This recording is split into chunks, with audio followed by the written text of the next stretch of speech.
L'homme est doté de conscience. De ce fait, il cherche à comprendre le monde qui l'entoure. Un jour, il vit sa mère mourir. Il se demanda comment cela se faisait.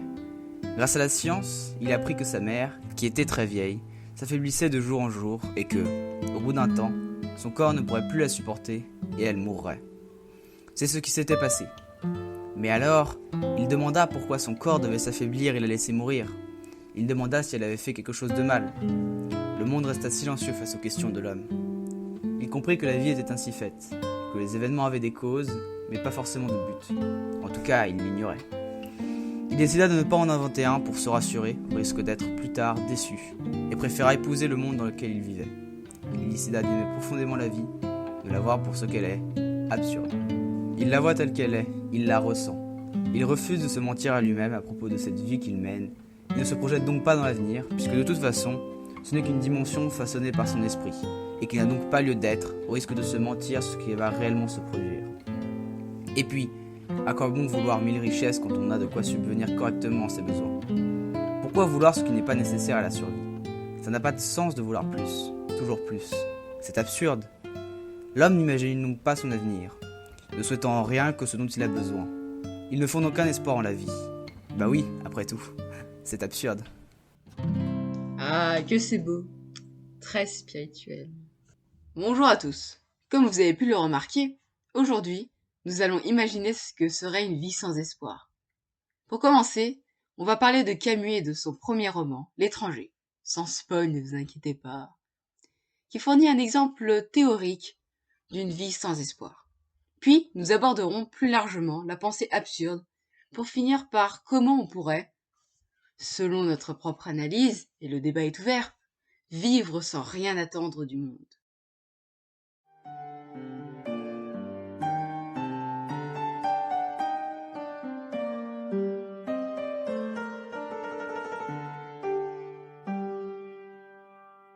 Pour commencer, qu'est-ce que L'étranger?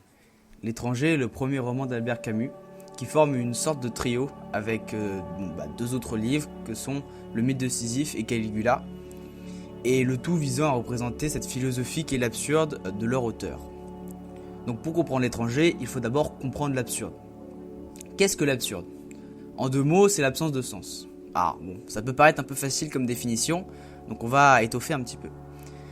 Comme on l'a dit dans l'intro, les hommes, évidemment sous-entendu les hommes et les femmes, mais le terme humain claque un peu moins je trouve, sont dotés de conscience.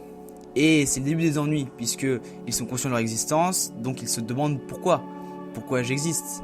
Cette question se pose d'autant plus que la mort, puis le temps, finiront par effacer complètement notre passage sur Terre. Puisque je suis condamné à disparaître, à quoi bon avoir existé? À quoi bon vivre? C'est pour cela que Camus précise dans le mythe de Sisyphe, lors de la première phrase qui introduit le livre, que le suicide est le seul problème philosophique sérieux. Parce que si la vie n'a pas de sens, pourquoi vouloir vivre? La mort est-elle vraiment pire que la confrontation avec l'absurdité de l'existence? C'est là la première et la plus simple des solutions face à l'absurdité. Mais il en existe d'autres, telles que les religions par exemple, qui comblent l'absurdité partout où elle apparaît. On existe parce que Dieu nous a créés, on vit avec pour objectif la vie éternelle au paradis, etc., etc. J'ai pris l'exemple du christianisme, ça marche bien sûr avec toutes les autres religions. Cependant, il existe aussi une autre alternative. Regardez l'absurde en face. L'accepter, et mieux, l'épouser, s'y conformer. Vivre dans un monde absurde. Voilà comment résumer L'étranger en une seule phrase. Meursault, le personnage principal, sait que l'existence est absurde. Et puisqu'elle est absurde, aucun intérêt de fonder un quelconque espoir en elle. Enfin bon, je vais pas vous refaire l'intro, vous avez très bien compris l'idée. Meursault est un personnage de roman, mais c'est surtout l'archétype de l'homme face à l'absurdité de sa vie, mais qui décide de la vivre et de l'aimer pour ce qu'elle est. Comme le dit Camus, dans une des préfaces dédiées à ce livre, Meursault nourrit une passion pour la vérité. Bah oui, forcément, dans un monde où tout est absurde, seule la vérité existe réellement. Seules nos expériences sensibles sont réellement importantes. Les désirs, les sentiments, toutes ces choses n'ont pas lieu d'être dans un monde absurde. C'est inutile, c'est futile.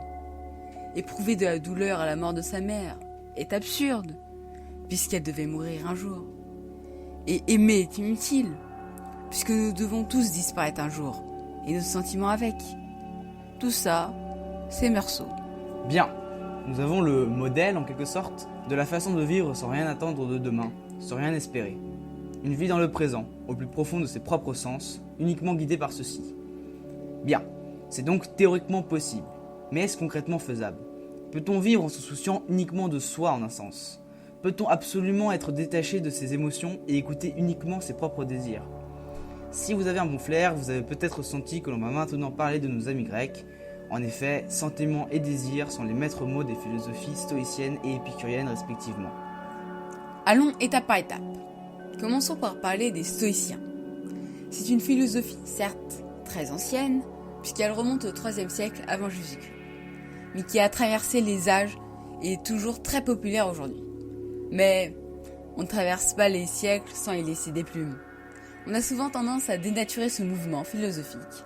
L'expression « rester stoïque » est parfois interprétée comme une forme d'insensibilité, ce qui est faux.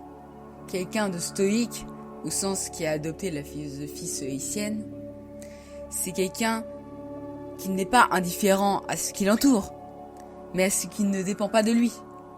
Cette notion est à la base de la philosophie stoïcienne, la séparation entre ce qui dépend de nous et ce qui ne dépend pas de nous. On pourrait traduire ça par ce qu'on a hérité, en opposition à ce que nous sommes en capacité de créer par nous-mêmes. Par exemple, je peux décider de prendre des cours de théâtre pour améliorer ma confiance en moi. En revanche, je n'ai pas décidé d'être beau, grand, etc. L'idée de délimiter une ère d'action dans laquelle nous avons les pleins pouvoirs sur notre vie, tout en sachant que le monde ne nous appartient pas en entier, et donc notre destin non plus. Quand j'ai entendu ça pour la première fois, j'ai tout de suite pensé à League of Legends. Bon, pour ceux qui connaissent pas, c'est pas très important. La seule chose à savoir, c'est qu'il s'agit d'un jeu d'équipe. D'ailleurs, cet exemple marche avec n'importe quel jeu d'équipe. Dans LoL, il faut collaborer pour gagner. Mais le souci, c'est que lorsqu'on joue seul avec des coéquipiers aléatoires, on choisit pas le niveau de nos coéquipiers. Mais ça ne relève pas de notre aire d'action. Et le joueur qui insulte la daronne de son jungler parce qu'il ne gank jamais au lieu de remettre en question son propre gameplay, qui pour le coup rentre dans son aire d'action, ne progressera jamais et stagnera toute sa vie, un peu comme moi. Enfin bref, on s'éloigne un peu, mais ça résume en quelque sorte le stoïcisme. L'idée, c'est d'influencer ce qui dépend de nous et de comprendre que certaines choses ne sont pas contrôlables et d'accepter.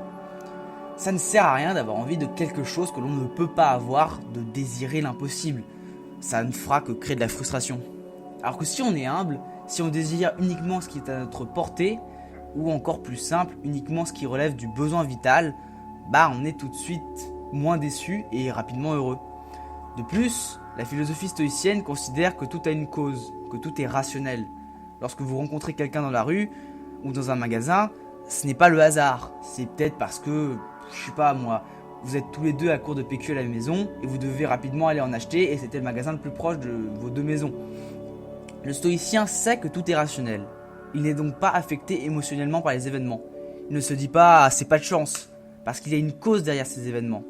Le stoïcien n'est d'autant pas affecté par tout cela qu'il connaît ses limites. Il connaît son aire d'action. Le stoïcien n'est affecté que parce qu'il relève de cette aire, c'est-à-dire même pas la mort de sa mère. Bien, on a vu qu'aborder les choses avec la philosophie stoïcienne peut permettre à attendre à une attitude proche de celle de Meursault.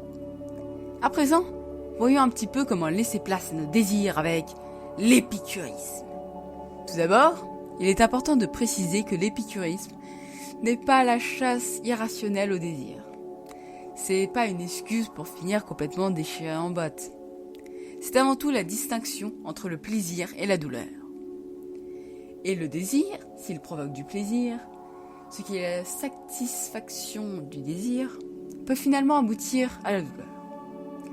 Si vous vous êtes défoncé la nuit dernière et couché à 6 heures, ça vous a peut-être plu sur le moment, et encore, mais c'est en vous réveillant que la gueule de bois et la fatigue vont se manifester. C'est plus tard que la douleur apparaît. L'épicurisme, c'est l'écoute de ses désirs en réfléchissant aux conséquences de leur satisfaction.